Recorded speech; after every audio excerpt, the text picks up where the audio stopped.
तो आज सुबह सुबह मैंने चूल्हे की लिपाई पुताई करके यहाँ पे नाश्ता बनाने की तैयारी कर रही हूँ। तो यहाँ पे मैंने आलू का मिक्सचर भी तैयार कर दिया है, यहाँ पे आटा भी गूंथ के तैयार कर दिया है। अभी मैं सुबह के टाइम बना रही हूँ पराठे।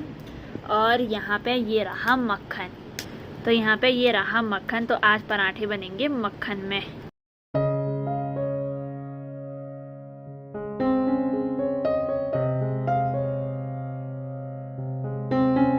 तो अभी मम्मी यहाँ पे सेक रही है पराठे, और पराठे बिल्कुल फूल रहे हैं भाई, मक्खन में बने हुए पराठे, ये देखिए। और यहाँ पे इतने पराठे बनके तैयार हो चुके हैं। बाहर लगातार बारिश होए जा रही है, और हम ना 2-3 दिन से घास के लिए नहीं गए ना मम्मी। ये एक दिन लाते, 2-4 दिन तो नहीं लाते। ऐसे है कि जैसे उनको धूप सुनानी हो। आपकी बारी है अब घास लाने की। हमें तो शाम को बारिश में भीग रही हूँ, हमेशा काट रही हूँ घास। कोई बात नहीं, हम 5 पुली मैं लाती हूँ, 5 पुली रोज। जो भी चीज रखनी है उसको अच्छी तरह देखना है ना, तो ये गाय भैंस नहीं रखनी है भाई। हाँ। पहले तो मैंने ये स्कूल भी गए, 9-10 लीटर दूध भी पहुँचाया रोड तक, और घास भी काटा। इनको खाना बनाने के लिए जंगल से आई, आज ना खेतों में भी नहीं काटे भाई घास।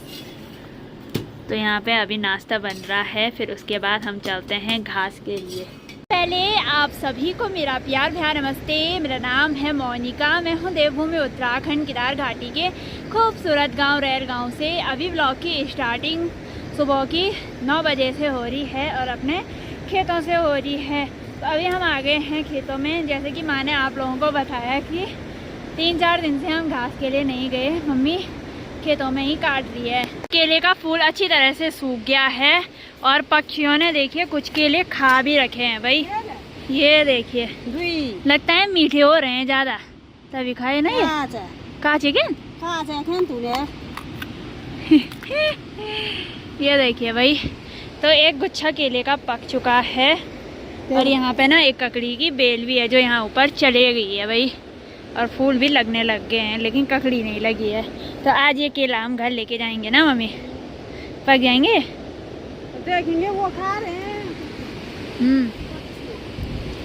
देखते हैं भाई। तो अभी हम जा रहे हैं यहाँ ऊपर घास के लिए। बारिश बंद होने के बाद हमने सोचा हम घास लेके आते हैं भाई आज। तो चलते हैं चढ़ाई पे ना, सांस फूल रही है। और यहाँ ऊपर हम जा रहे हैं, और इसको ना दौड़ बोलते हैं हमारे यहाँ।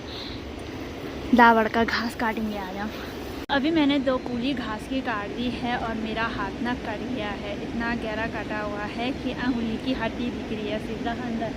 2 कूलियाँ काट दी है, और घास काटते ना हाथ में काफ़ी ज़्यादा दर्द हो रहा है, बहुत ज़्यादा भाई। तो अभी मैंने ना बशा होता है, ये कुछ इस तरह का होता है, तो इसको मैंने अच्छी तरह से हाथ में घोटा, फिर उसके बाद इसमें डाला। खून तो बंद हो गया है, लेकिन दर्द काफ़ी ज़्यादा हो रहा है, और आसमान पूरी तरह से काले बादलों से पैक हो गया। ऐसा है कि बारिश नहीं लग रही। हमने सोचा 3-3 4-4 पूली ले जाते हैं। एक स्वर्टी भी ला रखी है, भाई ले जाएगा उस स्वर्टी पे घास।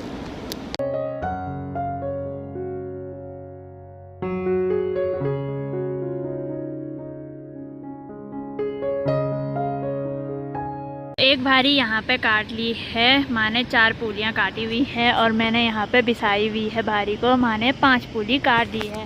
काफ़ी भयंकर उमस हो रही है, उमस तो क्या ही बोले भाई। और मम्मी ना सामने घास काटने पे लगी हुई है भाई, उधर देख सकते हैं खेतों में, क्योंकि स्वर्टी पे काटना है घास को। और यहाँ भी काफ़ी ज़्यादा घास है, यहाँ खेत हुआ करता था कभी हमारा। ये देखिए, हाथ पे दर्द थोड़ा कम हो रहा है, तभी मैंने घास काटा, नहीं तो दर्द काफ़ी भयंकर हो रहा था। और अभी स्वर्टी पे घास काटते हैं, फिर उसके बाद घर चलते हैं। भाई भी कॉल नहीं उठा रहा है, मैंने उसको कॉल किया तो अभी कॉल नहीं उठा रहा है। तब तक हम घास की स्वर्टी काट लेंगे, जब तक रोहित कॉल करेगा। पानी की प्यास भी लग गई, तो रोहित को बोलेंगे पानी भी लेके आना।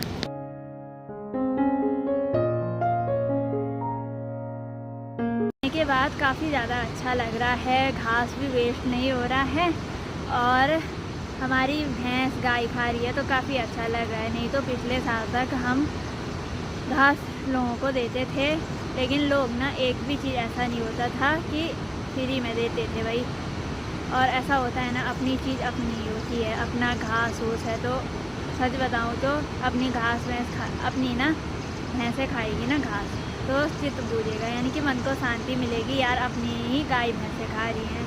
और लोगों को दो, फिर लोग कुछ भी चीज़ें ऐसी नहीं होती है फ्री में देते हैं। और अगर उनकी जगह पे हम होते ना तो सच बताऊँ तो हमें घास कुछ भी नहीं देते भाई।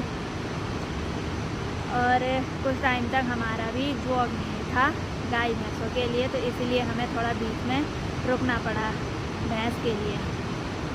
और अब भैंस आ गई है तो अच्छा टाइम पास हो रहा है। दही दूध घी सब खाने को मिल रहा है भाई, और कहीं से ख़रीदने की ज़रूरत ही नहीं है। घी ना दूध कुछ भी चीज़, जब चाहो मन करो छाछ खाओ, जब करो मन दूध, ये सब चीज़ खरीदी है भाई। जब भैंस है तो सब कुछ है। इस बार तो इस वाले खेत में एक भी झंगोरे की बालियाँ बिल्कुल भी नहीं है, क्योंकि यहाँ ना बैलों ने नुकसान करा, फिर तब से यहाँ झंगोरा ही नहीं हुआ। एक भी बाली इस खेत में झंगोरे की नहीं मिलेगी, क्योंकि यहाँ बैलों ने पूरा चरा, जैसे कि हमारा झंगोरा पूरा ख़राब हो गया। बोलते हैं झंगोरे में कुदाल ज़्यादा नहीं लगाते हैं, नहीं तो झंगोरा गवरा चले जाता है। नहीं तो मतलब ऐसा समझ लीजिए कि झंगोरा जितना छोटा रहता है ना उतना ही रहता है और ख़राब हो जाता है वो। और जब गाय ने यहाँ चरा, जिसकी वजह से इतनी भयंकर लड़ाई होगी और हमें बदनाम करने की कोशिश भी करी गई लोगों ने, लेकिन तब भी देखिए एक भी झंगोरा नहीं हुआ। इतनी मेहनत करके मेरा भाई सोमप्रयाग भी तब गया था जब यहाँ हल लगाया था। पता नहीं लोग ऐसा नुकसान क्यों करते हैं भाई। चलिए खैर कोई बात नहीं, शायद हमारी किस्मत पे यही था कि इस बार झंगोरा नहीं है। सच बताओ तो सच में यहाँ भी झंगोरा नहीं है, घर के नीचे भी झंगोरे की कुछ बालियाँ ही हैं। बीज के लिए थोड़ा बहुत हो ही जाएगा, क्या पता अगर पक्षियाँ नहीं रखेंगी तो। यहाँ खेत में झंगोरा रखेंगी तो हो ही जाएगा, अगर नहीं रखेंगी तो बीज के लिए भी मुश्किल ही लग रहा है भाई। देखते हैं क्या होता है। फ़िलहाल तो अभी ना झंगोरा है, मंडवा तो थोड़ा बहुत है, अगर सुअर नहीं रखेंगे तो। नहीं तो काफ़ी अच्छा मंडवा हो रखा है हमारे 2 खेतों में। आजकल देखिए नदी का जलस्तर भी कुछ इस तरह से है, थोड़ा पानी कम हो गया है। और इस बार तो नदी कुछ ज़्यादा नहीं आई, नहीं तो पिछले साल तो काफ़ी भयंकर आई भाई।